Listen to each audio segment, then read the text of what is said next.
and there's one available, especially you former players, and I know there's a bunch of you here.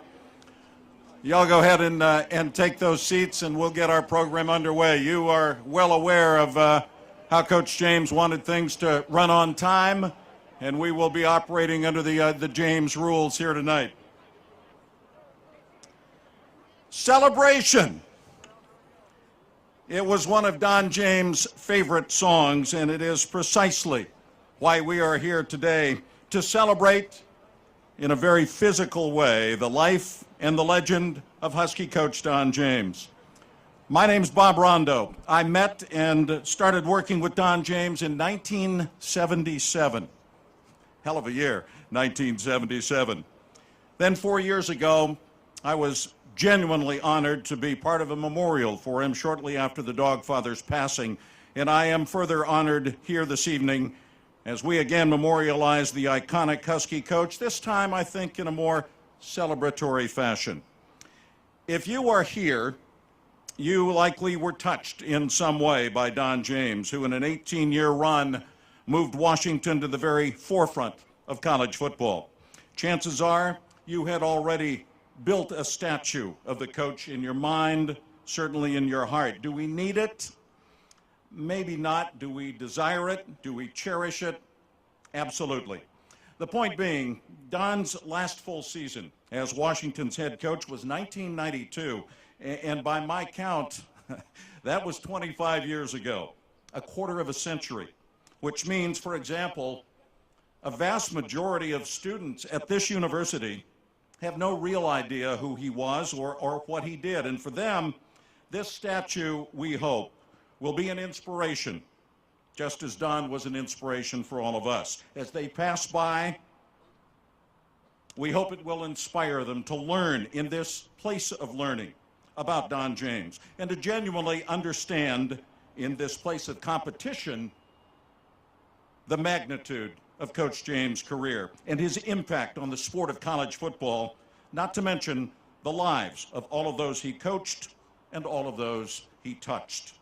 For we who did know him, this beautiful work is an affirmation, a tangible reminder, a monument to someone who was and always will be monumental. And we are heartened indeed that now everyone will get it, will understand why this project was so very important to so many people. Topping the list, the James family. They are here in force this evening, seated right up front, 20 or more strong, including Don's wife, Carol, their children, Jill, Jeff, Jenny, and the grandchildren as well, all of whom comprise the modern-day James gang. Great to see you all again. I want to welcome former Husky Athletic Director Mike Lude, who worked with Don at Kent State and joined him in Seattle shortly thereafter. These two were bread and butter here at Washington. Mike, we all wish your lovely wife, Rena, could have been with you and with us here tonight, and we know she is smiling in another place and would have been delighted with the occasion. Delighted with the weather, too. Pretty good, huh? A huge thank you goes to the man who created the likeness that we will soon see. Lou Cella is the founder of Timeless Creations out of Chicago. He is one of the world's foremost artists. Among his earlier works, the Ken Griffey statue down at Safeco Field. Lou, we're glad to see that Junior has his bat coming back, and I can guarantee you if some idiot tries to mess with Coach James, this statue is going to come to life and make that moron very, very sorry indeed. This project would not have happened without a whole bunch of Don James' former players. This was their idea.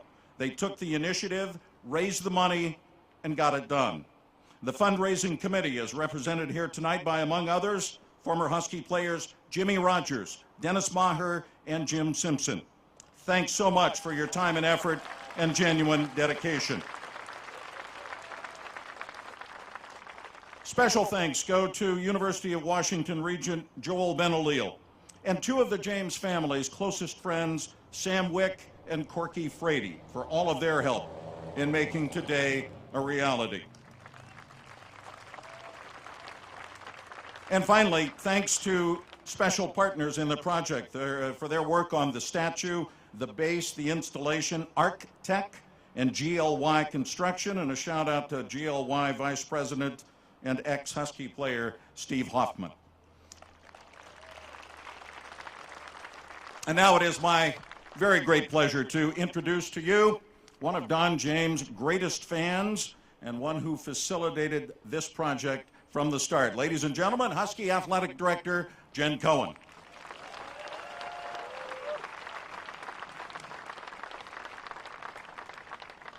What a night.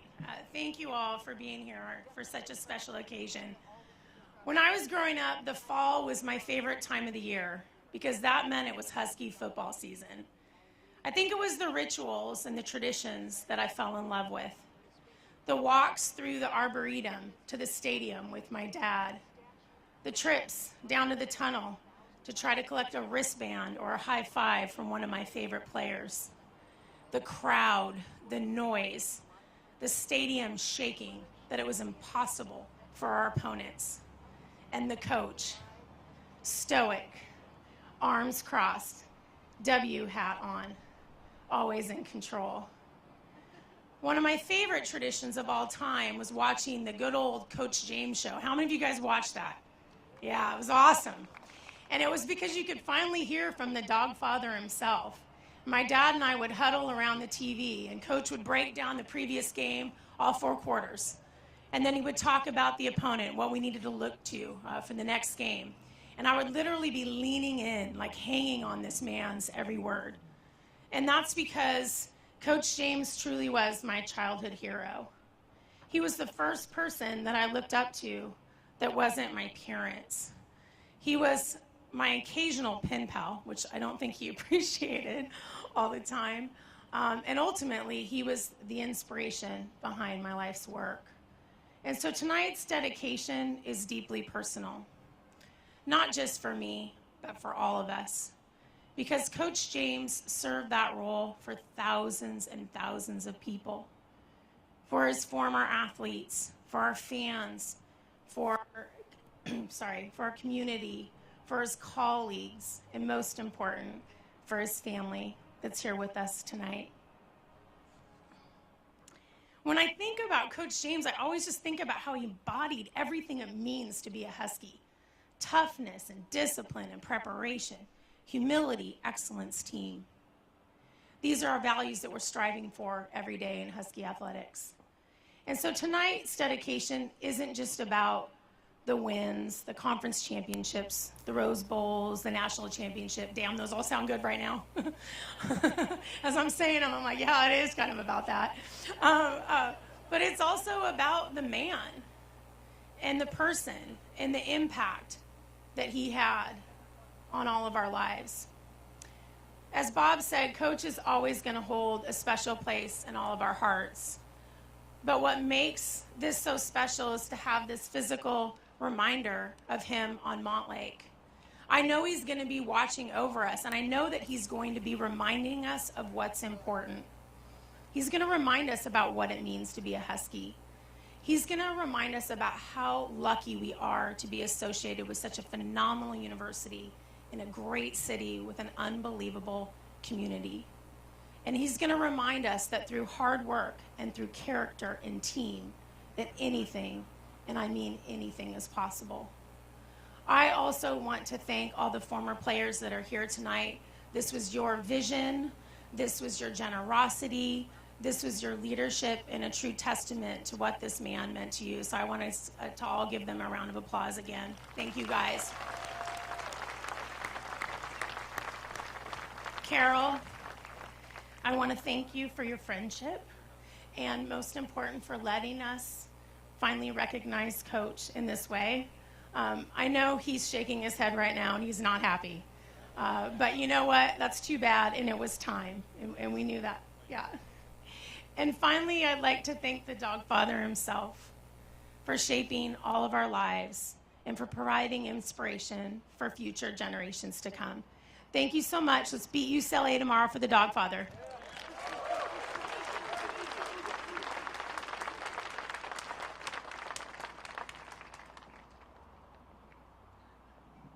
Thank you, Jen. I don't know, Carol. I'm kind of thinking Don were to look at this, and he might have said, "Hell, if I'd have been that tall, I never would have needed the tower." I don't know. I think one measure of a head coach's greatness is the success of those who coached under him. And in that regard, Don James was just about peerless. Boy, branches of the coaching tree. 14 men who coached under Don at Kent State and then here at Washington would go on to be head coaches themselves, and a lot of them are here this evening. Representing that group tonight is a man whose connection to Don goes all the way back to Kent State. Gary Pinkel played for Don back in Ohio. He came west to coach with him on some great teams here in Seattle before fashioning himself a spectacular head coaching career and a hugely successful run at Missouri. He was the Southeastern Conference, and that's a big deal, Coach of the Year in 2014. But he'll always be a dog, won't you? Yeah, he will. He's getting me a nod of approval on that. We needed no further proof of that than 4 years ago.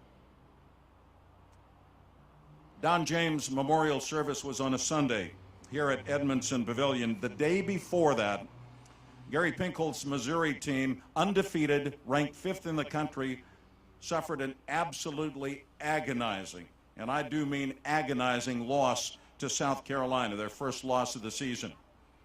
But instead of brooding over that loss, I guess Gary figured his night was going to be sleepless anyway. He got on a plane and came to Seattle and was here in time to pay tribute to his mentor. Tells you all you need to know about our good friend, Gary Pinkel.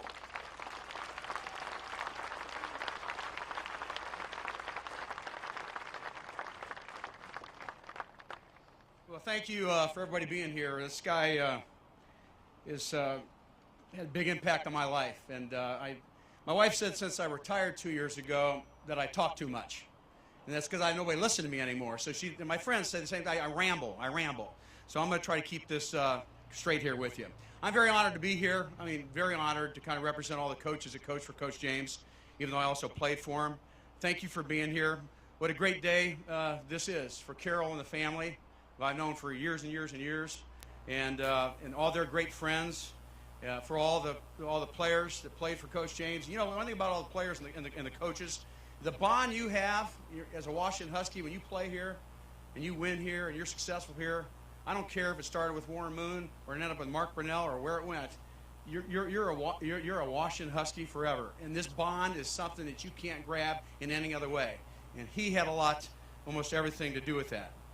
It's a great day for all of us at the University of Washington. Certainly the fans and the alumni who loved him so much. Thanks to Jim and all the players for getting it all together and making sure it got done. And it's something that I was waiting for a long time. Well, I'm going to date myself here a little bit. In December of 1970 in Kent, Ohio, I was an 18-year-old freshman at Kent State University. I, like my other teammates, two of which were Nick Saban and Jack Lambert, were attending a team meeting. And the guy that was running that team meeting was Mike Lude. And I'm not sure, there's Mike right there. Hi, Mike. I didn't get a chance to see you. God bless you. What he was going to do is he was going to introduce us to the new Kent State head football coach. And so we were all sitting in that meeting. Can you imagine? I'm 18 years old. Saban's with me. Lambert's with me. They're all a little older than me, just a few months. But we're all sitting there, and he comes in, and Mike comes in, and he introduces Don James. Little did I know the impact it would have on me in college football world and the influence and impact it would have on thousands of student athletes that would play for him and the hundreds of coaches that later would be known as the James Gang. I started at UW as a part-time assistant in 1976, and I got to coach the tight ends. And what a great opportunity he gave me to do that as a young coach. Back then, part-time coaches could go out recruiting, and they're limited to do those things right now. But Coach gave me, I don't know why he did this, but he gave me Hawaii to recruit, okay? Yeah, and so I get Hawaii. You know, I played for him. You know, I show up here, much to the disgust of the coaches on the original Husky staff. To name a few, the late Ray Dorr, the late Dick Sesniak, Jim Mora, Skip Hall, Jim Lambright, Chick Harris, Bob Stahl. They called me Donnie's boy, and they did all that stuff the whole day. But you know what I did? I took it. I took it like a man because he taught me to do that. And then I got my plane ticket. I went to Hawaii. In the coaching world, the coach was known and admired for many things. He was respected by all. He was known as an organizational genius, a plan for everything. He was known for meticulous evaluation, which always kept UW on the cutting edge. He was a great leader, leading by example, always. And as all great leaders do, he was a master problem solver. Most importantly, he demanded excellence from everyone in the organization. His genius is that he did it daily and he monitored it all, which is remarkable that he could do that in the way he did, and that has much of the success. Oh yeah, you better be on time. And everybody, all the guys that played for him, all the guys that coached for him, maybe one or two times you were late, but you were never late twice, and I was never late. I mean, I was never, ever late. And so I want you to know that. But he just wanted, how can you win a football game, can't be on time? So we heard that a few times. You always knew where you stood, whether you're a player or coach, you always knew where you stood with Coach James. And if there was an issue or problem, when it was over, it was over. He would hold no grudge, ever, to anybody. And that's the kind of man he was. We lose to Navy by 25 points. We're beat number 1 USC. You come to the office on Sunday, you wouldn't know the difference if we won or lost. Evaluate, fix it, and move on. That's what he did. And I marveled at that as a young coach. Coach wanted to do things his way, the Don James way. Why? Because it worked. All those coaches learned so much from him, which we carried with us as we advanced our coaching careers. For an example, when I was headed to Toledo for my press conference to be the next head coach, before I left Seattle, I came back and stopped in the office because I wanted to thank Coach James for everything he did for me. So I went in his office, I gave him a hug, we talked a little bit, I started walking out, and I stopped back. For some reason, I had no idea why I did this. I looked back in the office, and I said, Coach, I said, you got any words of wisdom? And he said, yes. And, you know, as the glasses go down, the steely eyes were looking at me. We all, you know, you all saw that occasionally. He looked at me and said, when things get tough, he said, Gary, they're really going to get tough. You wake up and focus hour by hour doing your job, allowing nothing else in. If you don't, the pressure will eat you up. I thanked them, walked away, left the Graves building, and I was thinking about it, and I thought that was pretty good advice. It turned out probably to be as important advice that I would be ever given, and had a huge effect on my success and futures of things that I did in coaching. Profound, really, in all business that way. By the way, I don't know what advice he gave Nick Saban to win all those games, but I must have been left out on that one. It is what it is, huh? It is what it is. Coach James was a man of values, high integrity, an honest, caring man who treated all with respect. He had a big heart, big heart. Several years after he retired, I was with him, and he told me what a fun time he had hanging around his players at games, at golf events, and functions. With a serious look, he hinted to me as he looked at me, and he was wondering if he should have done that more with his players when he was coaching. And I interrupted him and I said, Coach, don't you dare second guess yourself. Your players and your coaches loved you. He turned to me and he smiled. Coach Don James will go down as one of the great coaches in the history of college football. Championships, national championships, and developing young men.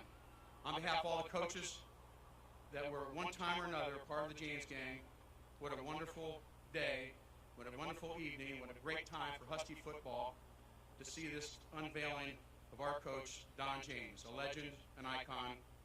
God bless you all. Go Huskies.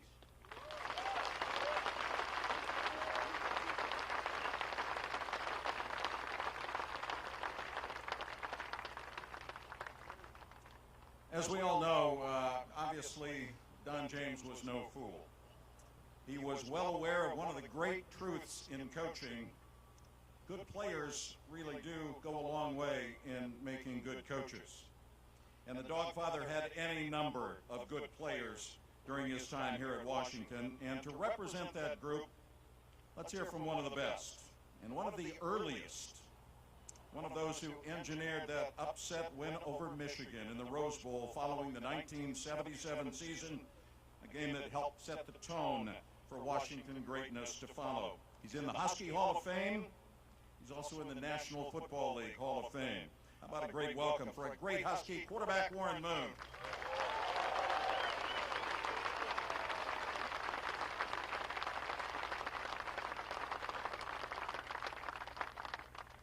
Thank you very much.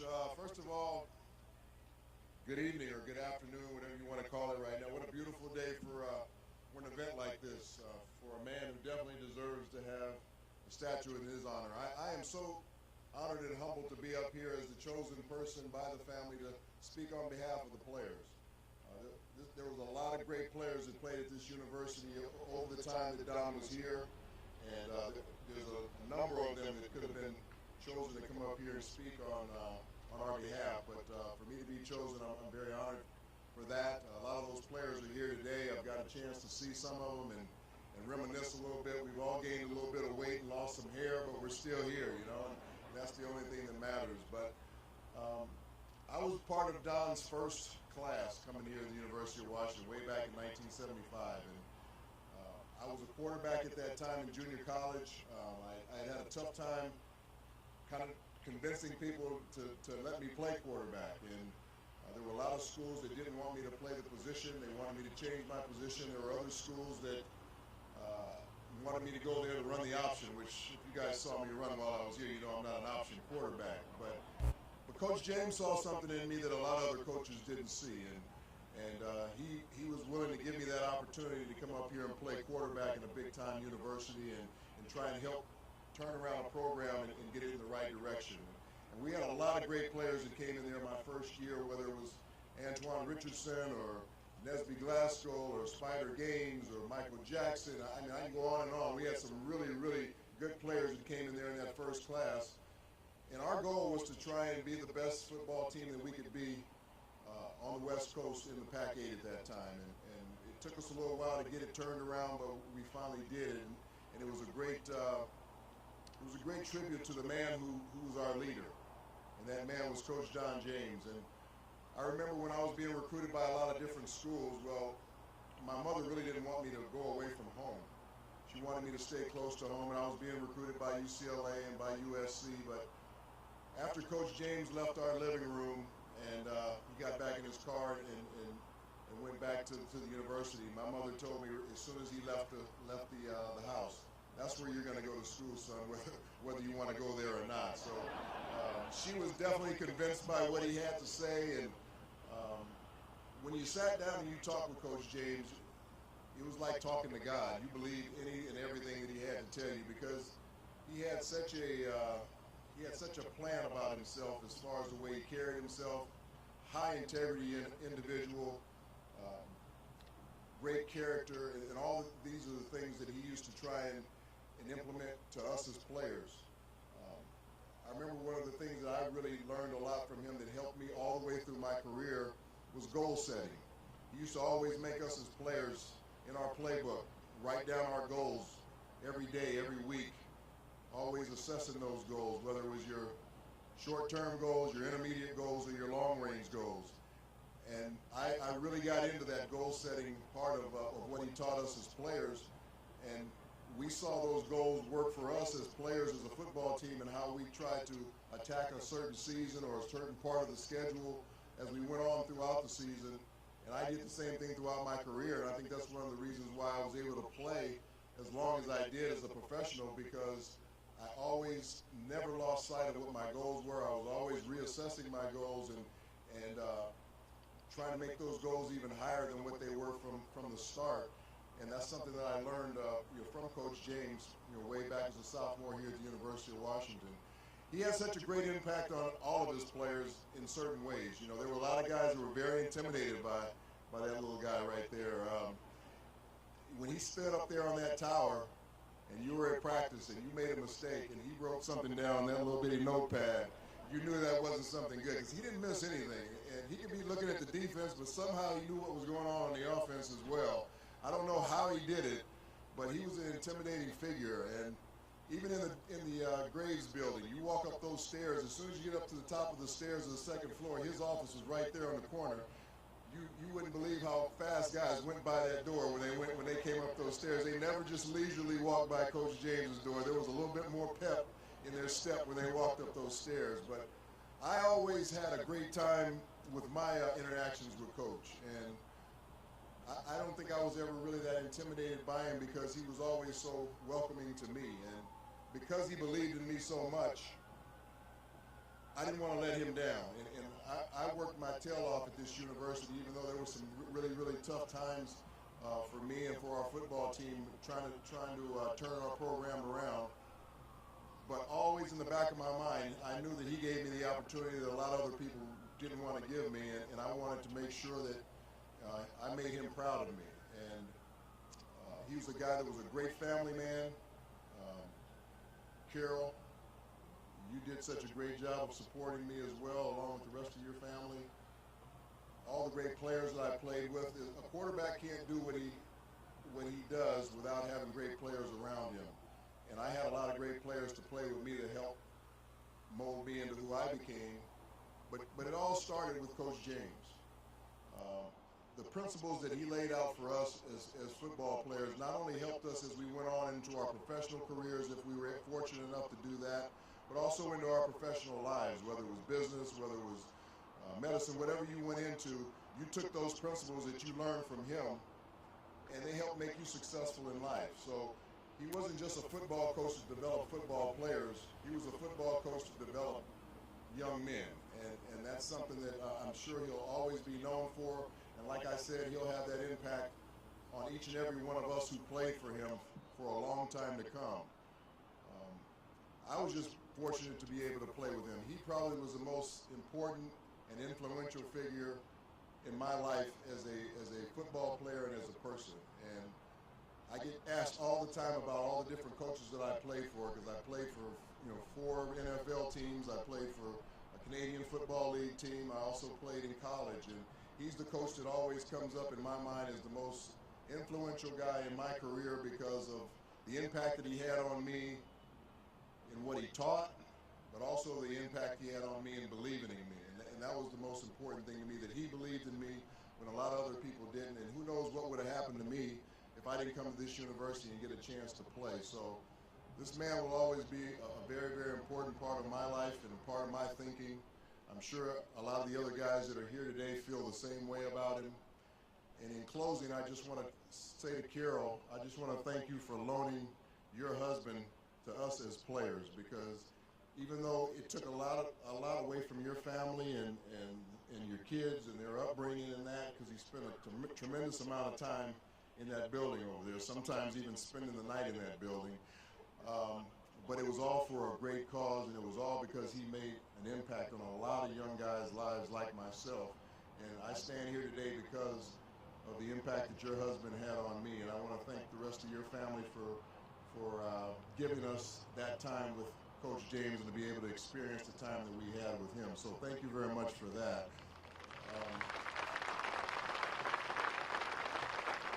So I won't take any more time, but to all the players that are here today,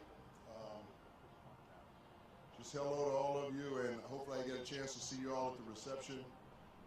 I also would be remiss if I didn't say Bob Rondo is going to be leaving us as the voice of the Huskies, and he's had some of the greatest calls that you could ever have at this university, and we're gonna miss you a lot, Bob, in your retirement. And yeah, let's give him a big round of applause.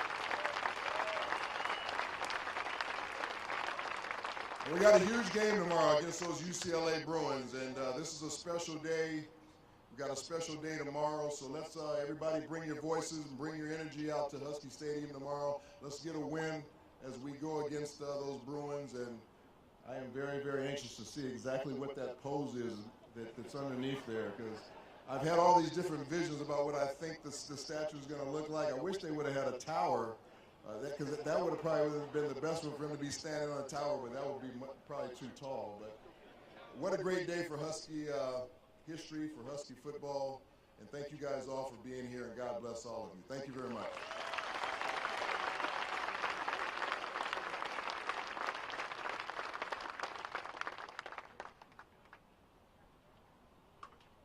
You might recognize the look that you're going to see here in a little while, Warren. I can just about guarantee you that. But you talk about homecoming. Warren Moon here with his Huskies, and we'll be broadcasting a game this weekend that features two of the teams he played with in the NFL, and the Seahawks and Houston. And so have a great weekend, Warren, and thank you for being with us here today. Ladies and gentlemen, it is time. It is the moment that we've been waiting for. If we could have the James family come forward, have them joined by artist Lucella. It is time now to get a first look at the newest attraction here at Husky Stadium, one for all time. Let's see what Coach James looks like.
It is an absolutely brilliant likeness of head coach Don James, and massive congratulations to all of you who made this happen here at the University of Washington.